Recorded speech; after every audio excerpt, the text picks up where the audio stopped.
ভেবেছিলাম ক্রিকেট নিয়ে আর কোনো কথা বলবো না, কিন্তু বাধ্য হলাম ক্রিকেট নিয়ে কথা বলতে। কারণ আজকে বিকালে শুনলাম পাকিস্তান তাদের বিশ্বকাপ স্কোয়াড ঘোষণা করেছে।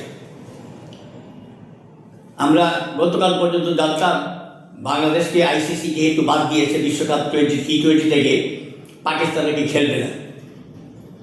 কিন্তু পাকিস্তান তাদের টিম ঘোষণা করায় আমরা বুঝতে পারলাম যে পাকিস্তান আমাদের সাথে রাজনীতি করেছে, যে বাংলাদেশ ভারতে খেলবে কি খেলবে না। আইসিসি যখন ভোটের ব্যবস্থা করলো, তখন পাকিস্তান বাংলাদেশের পক্ষে ভোট দিয়েছে।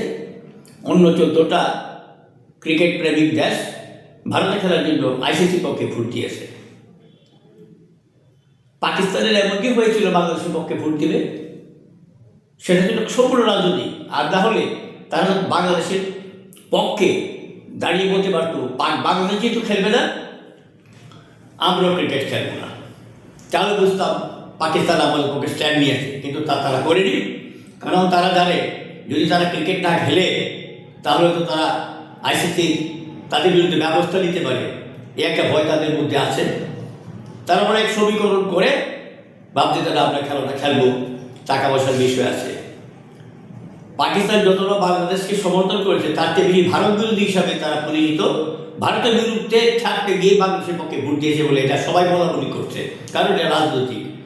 যাই হোক, আমি সেদিকে যাব না। আমাদের সবারই মন খারাপ, এবার বিশ্বকাপ T20 আমরা খেলতে পারবো না। আমাদের টিমের ছেলেদের মন খুব খারাপ, বাংলাদেশের ক্রিকেট প্রেমিকদের মন খারাপ।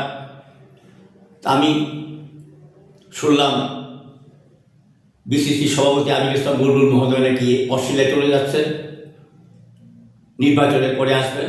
সেটা অন্য ইতিহাস, অন্য কথা। যখন বিশ্বকাপ ক্রিকেট শুরু হবে, আমাদের ক্রিকেটরা, আমাদের লোকজন, আমরা কি করব?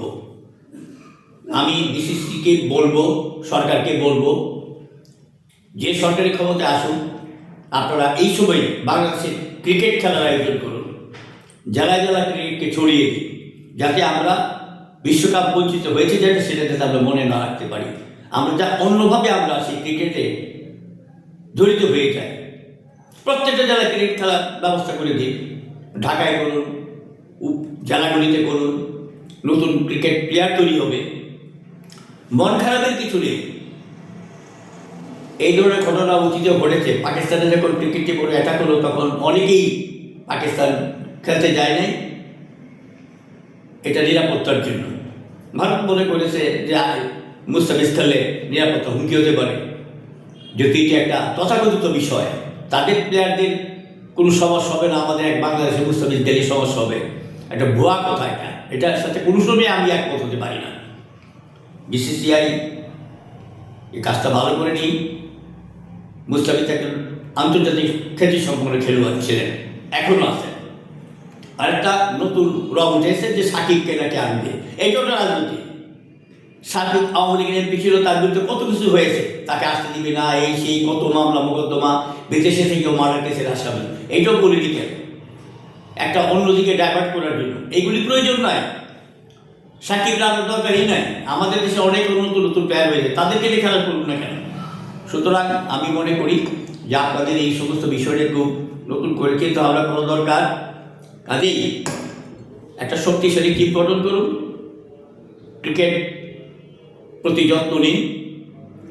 এই আর ক্রিকেট যে ব্যবস্থাপনাটা করবেন আপনার পরিচালকদের, যারা ক্রিকেট বুঝে তাদেরকে নিয়ে পরিচালনা কমিটি গঠন করুন। আলতোপালতো লোক দিয়ে কমিটি করার কোনো প্রয়োজন নাই। সবাইকে ধন্যবাদ, সবাই ভালো থাকুন।